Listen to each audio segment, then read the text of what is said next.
Halo, nama saya Ken. Sekarang saya akan menjelaskan tentang sistem ekskresi manusia dan penyakitnya. Sistem ekskresi itu apa sih? Sistem ekskresi adalah sistem di mana zat-zat yang tidak diperlukan lagi dibuang oleh tubuh kita. Zat-zat tersebut akan melewati filter supaya tidak akan ada zat yang berguna yang terbuang. Apa aja sih organ-organ sistem ekskresi? Yang pertama ada ginjal. Ginjal berguna untuk mengeluarkan sisa metabolisme dengan cara mengolah urin. Yang kedua ada kulit. Kulit mengeluarkan keringat yang termasuk zat-zat sisa. Yang ketiga ada paru-paru. Paru-paru mengeluarkan CO2 dan uap air dari sisa proses respirasi. Yang keempat ada hati. Hati mengeluarkan getah empedu, yaitu sisa dari perombakan di sel darah merah. Nah, sekarang saya akan membahas tentang struktur ginjal. Yang pertama adalah korteks renal. Korteks renal adalah lapisan paling luar ginjal. Lapisan ini dilapisi oleh lapisan lemak. Bagian ini berfungsi untuk melindungi bagian dalam ginjal. Medula renal. Lapisan ini berada di dalam ginjal. Lapisan berbentuk kerucut dan fungsinya untuk mengangkut cairan ke dalam ginjal. Pelvis renal. Lapisan yang berada di dalam ginjal yang berongga. Pelvis renal ini berbentuk kerucut seperti jagung. Bagian ini berfungsi untuk menyambung ginjal dan kantong kemih. Yang terakhir adalah nefron. Bagian ini adalah bagian yang paling kecil tetapi mencakup seluruh bagian ginjal. Bagian ini berfungsi untuk menyaring cairan dan membentuk urin. Selanjutnya, kita akan memperdalam nefron. Fungsi nefron adalah untuk mengatur konsentrasi dan substansi terlarut dengan cara menyaring darah, kemudian menyerapnya kembali, dan mengeluarkannya dalam bentuk urin. Nefron juga mengatur konsentrasi elektrolit dan metabolit. Nefron juga mengatur pH darah. Nah, sekarang kita akan membahas struktur nefron. Yang pertama ada glomerulus. Glomerulus ini adalah tempat penyaring darah. Ia menyaring air, glukosa, asam amino, garam, dan urea dari darah. Glomerulus ini akan menghasilkan urin primer. Yang kedua adalah kapsul Bowman. Kapsul Bowman ini adalah di mana tempat tahap pertama penyaringan darah berlangsung. Kapsul Bowman ini akan mengumpulkan cairan darah yang masuk ke glomerulus. Yang ketiga adalah tubulus proksimal. Tubulus proksimal adalah tempat di mana penyerapan kembali dilakukan. Tubulus proksimal akan menyerap air, glukosa, asam amino, dan garam, dan ia akan menghasilkan urin sekunder. Yang keempat adalah lekung Henle. Lekung Henle ini adalah penghubung antara tubulus proksimal dan tubulus distal. Lekung Henle ini juga mencegah urin kembali ke tubulus proksimal.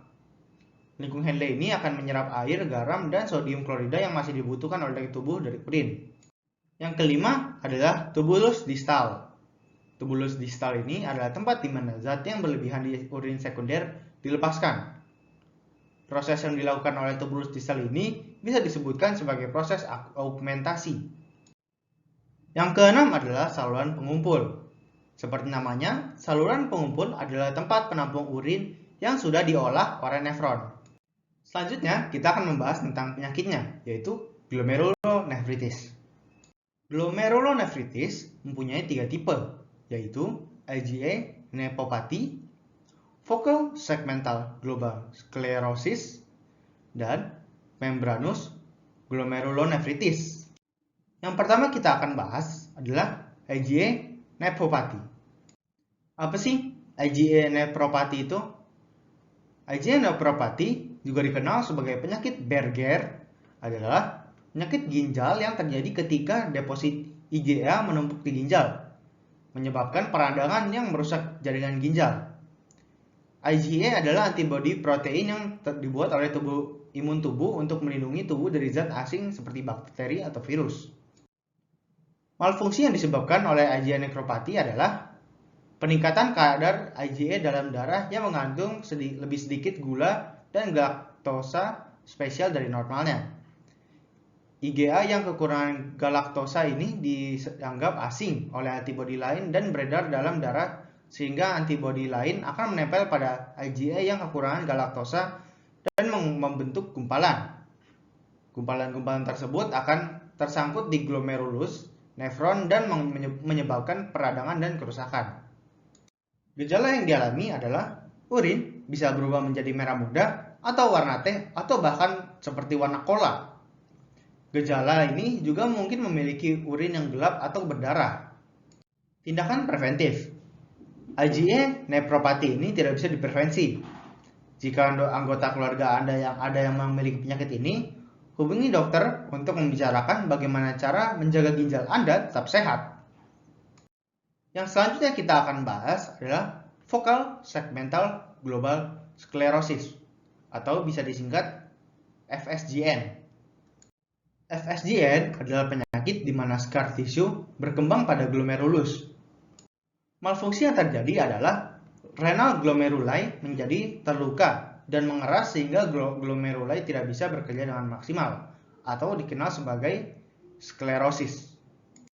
Gejala yang dihadapi orang yang mempunyai penyakit ini adalah edema, yaitu fluid retention and swelling in the ankles, legs, and face, kolesterol tinggi, albumin yang rendah di dalam darah, proteinuria, jumlah protein yang abnormal di urin, dan juga kenaikan berat badan yang disebabkan oleh cairan ekstra dalam tubuh.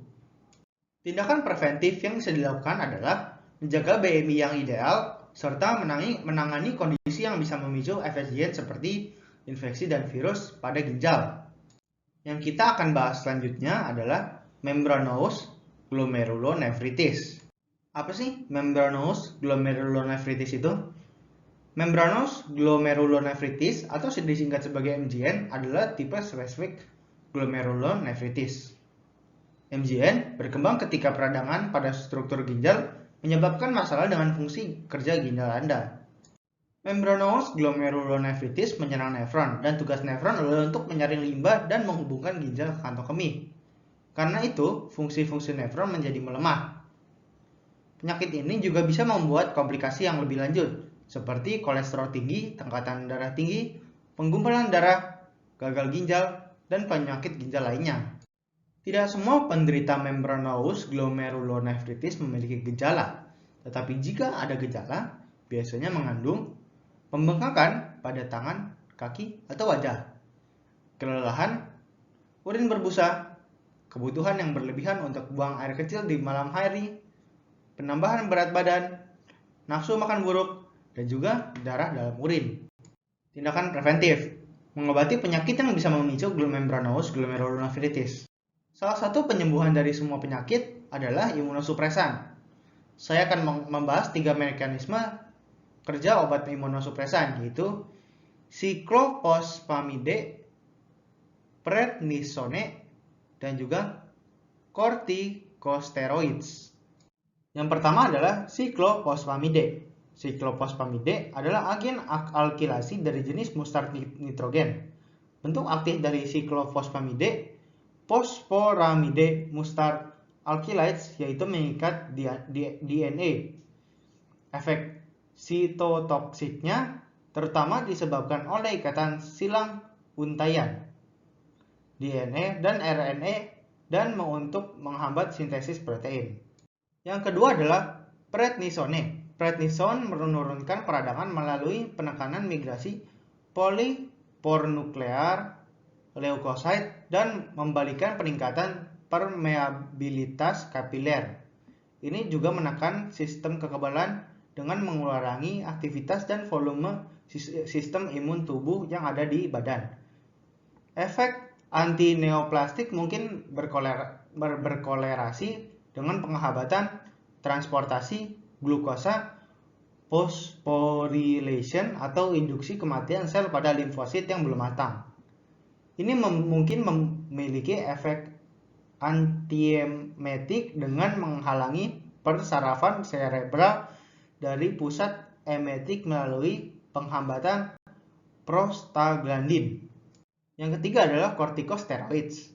Corticosteroids memodifikasi fungsi sel epidermis, dermal, dan leukosit yang berpartisipasi dalam penyakit kulit proliferatif dan inflamasi.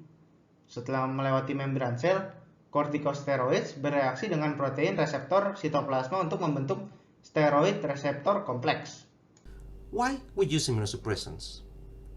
Normally, the immune system try to protect you against infections by producing substances like something called cytokines or complement antibodies that protect you against infections by killing bacteria or viruses. In glomerulonephritis, the immune system gets overactivated or dysregulated and produce an excess of these proteins and antibodies that can go and inflame the kidney and give you symptoms of glomerulonephritis.